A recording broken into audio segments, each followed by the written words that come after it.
Emma Raducanu says she will not be deterred from traveling to the next Grand Slam tournament in Australia, even if that means having Christmas away from home. Main draw players for the Australian Open face the prospect of flying out from the Middle East over the festive period, in order to serve the quarantine arrangements before warm-up tournaments begin.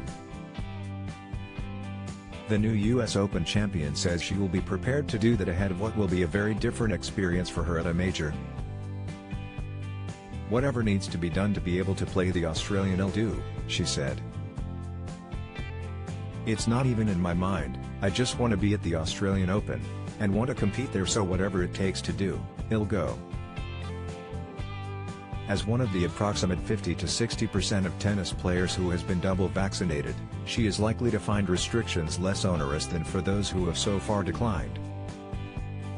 Raducanu now has the distraction of finding and settling in with another new coach after last week's decision not to extend the deal with Andrew Richardson, who guided her to the extraordinary triumph at Flushing Meadows. However, she pledged that nothing would make her lose her focus on further improving her tennis. That includes not getting carried away with all the high-profile appearance offers that have flooded her way, such as attending the Met Gala in New York. "All these opportunities and events I've been invited to have been very cool and exciting, but being on court, that is exactly where I want to be. That's where my head is. Going back on court, last week, I felt like this is exactly where I belong, and it was just so nice to be out there doing what I love again, and that's where it's at. I feel like I'm learning and absorbing all the knowledge like a sponge and soaking it all in. That's what I really want to do.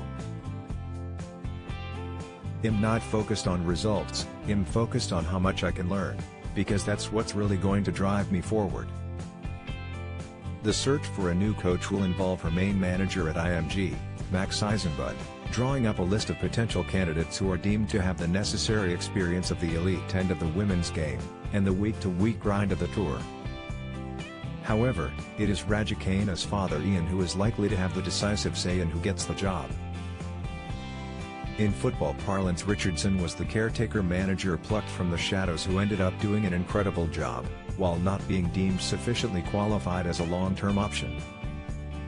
Yet it is not an exact science, and time will tell whether swapping him for a more high-profile and experienced candidate turns out to be the right call.